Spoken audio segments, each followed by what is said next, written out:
could go to any school I wanted to, as long as it was the University of Michigan. So there was one choice. Well, no, he actually opened up my choices. Okay. And so when I was a senior in high school, I had other choices. I applied to another school. And I was actually planning on going to Howard University, and at the last minute changed my mind and decided to go to U of M.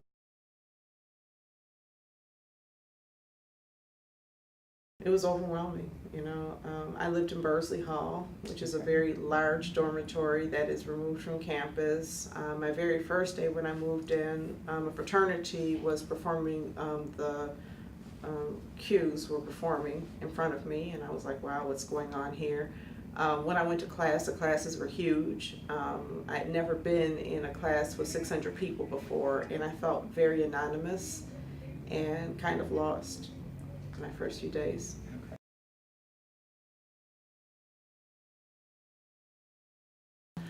Actually, my favorite class was a class in African American Studies. It was race, racism, and the law, and it provided a constitutional backdrop for. We read constitutional law cases from the formation of the United States until, at that time, the present, and learned all about how politics and law intersected with race rights, and you know, how we were treated through history. So that was a really interesting class. The author that wrote the book was a Harvard professor, Derek Bell, and he's very renowned at the time, and so it was very exciting for me to learn that.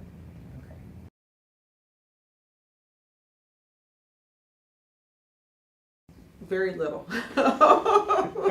I was involved a little bit in some of the BAM2 or BAM3, I'm not sure which it was. There was this emerging group that was trying to organize black students in Michigan, and I went to a few meetings, but it never really took off. It took off after I left campus. Okay.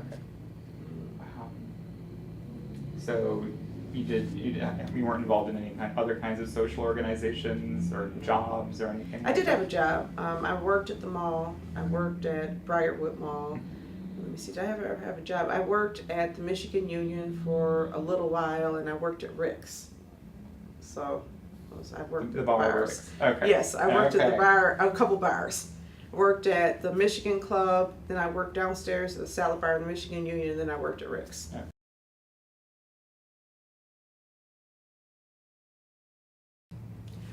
Quite honestly, it was not a safe place for me. I felt like I was being sexually harassed at both Rick's and at the Michigan Union, not at the Michigan Club, but at the Michigan Union in particular. And so when I listen to young women talk about feeling unsafe on campus, I really understand what that feels like.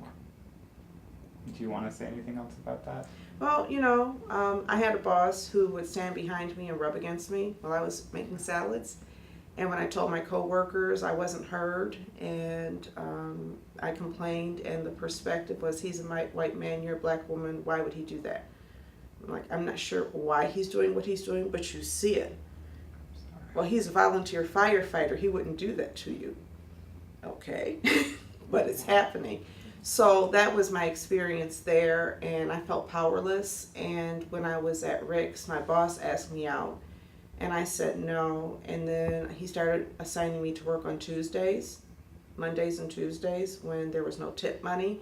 And so I knew he was angry because my work assignments changed, and again, I felt very powerless.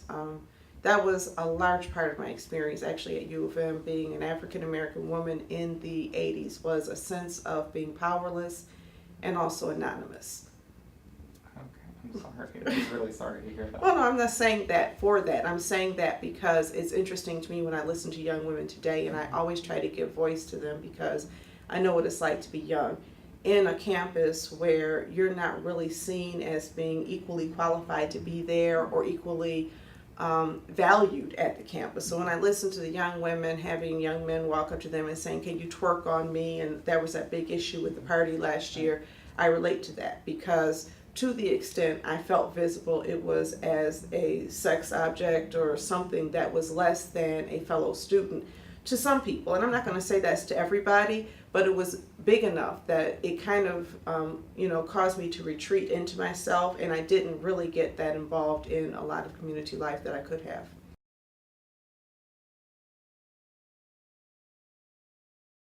I do. I mean, I had some good memories. I mean, I loved Ann Arbor. Ann Arbor is an absolutely beautiful place. I really loved my organic chemistry class, and I did have some outstanding professors, and I made some friends there. So, probably the best part was springtime in Ann Arbor is the most beautiful thing, and that was always great. My kids are students. Well, I have a son who's a student at Michigan now, and a daughter who graduated from Michigan in 2012. And so, I love to see how it's progressed from when I was there as a student.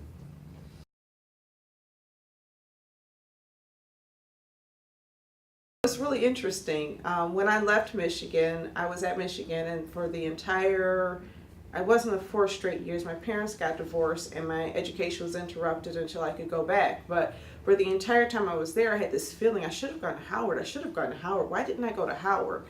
And I was talking to a friend of mine who went to Spelman, and I was telling her, I should have gone to Spelman because I felt like I was, so marginalized when I was at Michigan. And she says, I came from Detroit, and I didn't come from wealth, and I felt very marginalized in a school like Spelman where so many African American students who have wealth and background and family privilege were there. She says, you can be marginalized anywhere, Donna. And she says, you know what? The difference between you and some other people is you're very comfortable interacting in mixed company around white people. You're not intimidated. And I was like, I'm not. Never thought about it like that. But I mean, when I think back on it, one thing that going to U of M did was it helped me to become more culturally competent in different settings, because I was exposed to people from different worlds, and to carry myself with confidence no matter where I went. And I would say that's an advantage I got there. Michigan really, really does hone your writing skills, and so I think that I have been complimented, and for my writing and research and analytical skills, which I think I helped were developed there. And I did have some really good classes. I did learn a lot, and so in reflection, after I got through the initial trauma of some of the things that hurt me, I realized that I also gained a lot.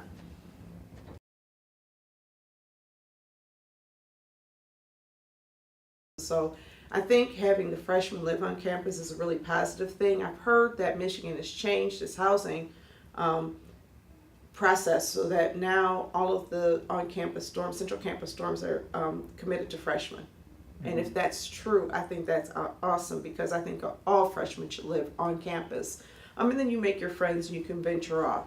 The second thing is talk to your professors, talk to your, what they call them now, GSIs, and get to know them, and spend some time personalizing university for yourself. You're in a classroom with 600 people, but nobody's stopping you from going to office hours and making that experience more personal so that you have that connection.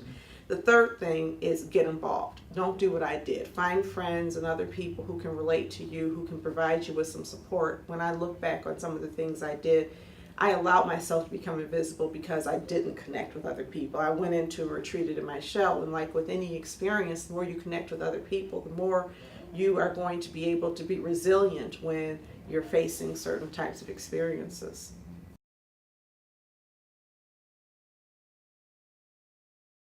Students. I do have some thoughts about the university and what's going on at the university. I think that the university has done a good job improving some situations from when I was there, but there's obviously a long way to go because you had all of the student activism last year.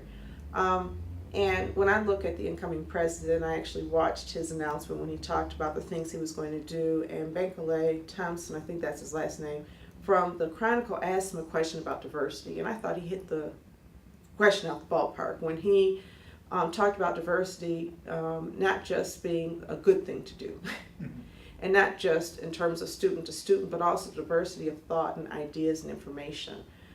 It is unacceptable to me that the University of Michigan does not have a master's program in African American studies and in Latino studies, does not have a doctoral program in African American studies and in Latino studies.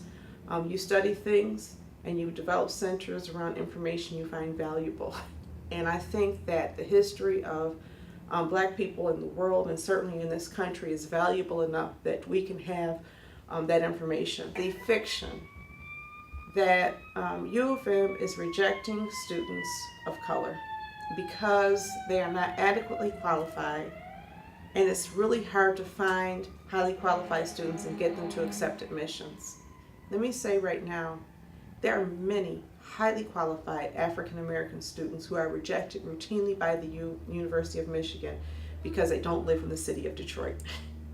U of M's response to losing affirmative action is, let's pull all these kids in from Detroit and create not just Detroit, but in areas where you have long-term poverty and low college attendance, we'll get kids on that basis regardless of race. Okay, and I agree that's colorblind policy, and that's cool. And so places like Detroit, but also some parts of, rural Michigan, which are predominantly white, have advantages over other students, and those students don't have to score quite as high because they look at other factors. On U of M's website, they say we look at social economic factors, we look at single parent households, we look at things like that to evaluate, the student. We do a comprehensive review of students. One of the reasons why Michigan's having a hard time is because, in my opinion, the Common App has weakened the admissions process. If you increase the number of students applying to 40,000, how much have you enlarged your staff? Have you doubled your staff?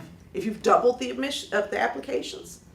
Because very few people apply to Michigan who aren't at some level qualified, so it's really hard to screen out all of the unqualified applicants. If you don't have enough staff people, you can tell me you're doing a comprehensive review until you're blue in the face. I don't believe it.